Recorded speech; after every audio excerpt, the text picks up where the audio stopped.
Hello and welcome to Setting the Table Episode 2. For those of you just joining us, I'm Ryan. I'm a writer, DM, and fantasy sci-fi turbo nerd looking to expand my world-building vocabulary and bring you along for the ride. Each episode will take a close look at a common fantasy or science fiction setting and break down what's being left off the table when you or I use them. This episode, we're digging moats, dropping drawbridges, and busting through portcullises.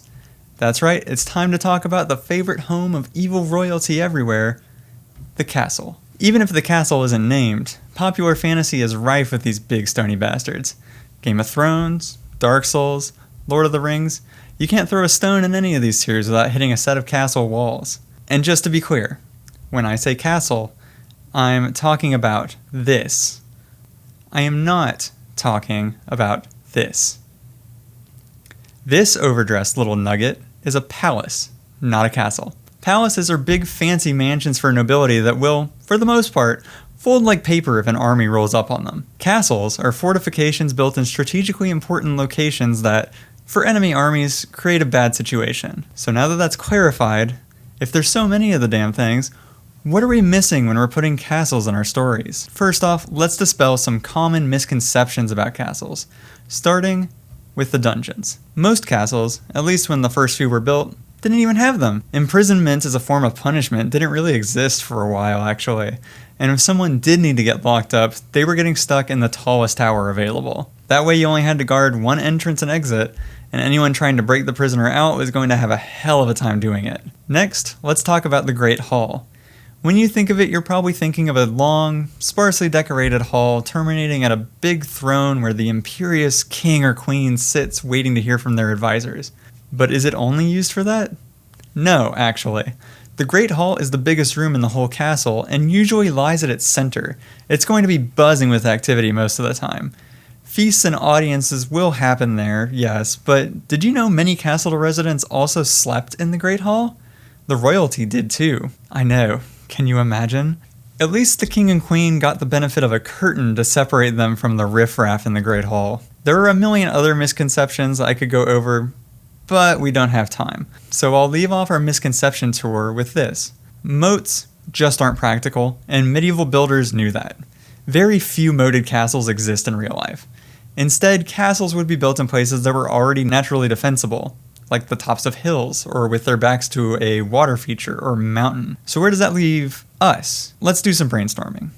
We've got a king and queen that have hired our party of heroes, but they haven't met face to face yet. When our party gets their first glimpse of the castle, they see 3 stone towers shrouded in a rolling spectral fog drifting down the mountainside on which the castle is built. An ominous chill settles in the party's bellies as they wonder what awaits them. The village surrounding the castle seems empty of life, adding to the sense of unease. The first signs of life they see are 2 beleaguered guards at the castle gates. They're quickly ushered through the gates, which are opened only briefly, and into the Great Hall, where the party is surprised to find what seems like the whole village. Bedrolls litter the stone floor. Villagers huddle close to the massive fireplaces on either side of the hall, their rough cotton clothes contrasting with the aged portraits of former monarchs that line the walls. And for one final surprise, the party meets the king and queen, who are at the end of the hall with their own bedrolls. Both have refused to sleep in their own quarters in order to keep morale up and show the people they are with them in this trying time.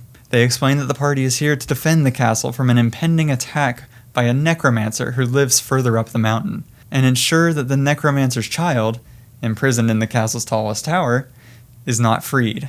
Now we've established a few different things. The oppressive air that lays thick on this castle and its village, the good king and queen looking after their people, and an ethically dubious imprisonment of a child. We could even spice it up with some skeletons or zombies roaming the village outside to increase the pressure before they even get to the castle gates. I think that's a pretty good start to putting a twist on the Eurocentric fantasy castle. But what about some non-European examples? This one is going to be a little less of a swing than inns because castles by and large always serve the same purpose regardless of culture. That is, protecting strategically important locations or people. However, the ways in which they offered this protection differed greatly from culture to culture. As always, you aren't required to use other cultural inspirations in your work, and you should only do so if you're going to do your research in good faith to avoid causing harm. For this episode's non-European example, we're going to look at castles in India, which are typically referred to as forts due to holdovers from the original British designation when they were colonizing the country. If you look on Wikipedia, they're all described as forts.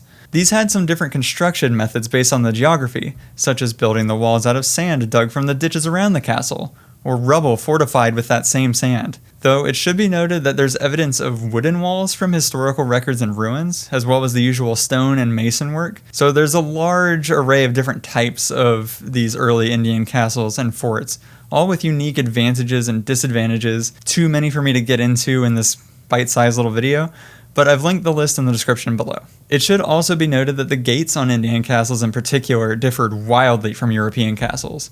They were highly decorated and were usually tall and wide enough to allow elephants through, since that was a common animal of war in Indian culture. So that's something to consider when you're creating castles for your fantasy setting. What creatures does the culture use that they would have to consider in designing their fortifications and cities? Would this culture bother to decorate their gates, or would they opt for the European style of pure functionality? We're going to leave off this episode with one final reminder. A palace is not a castle, and if you mix them up after watching this, I will find you.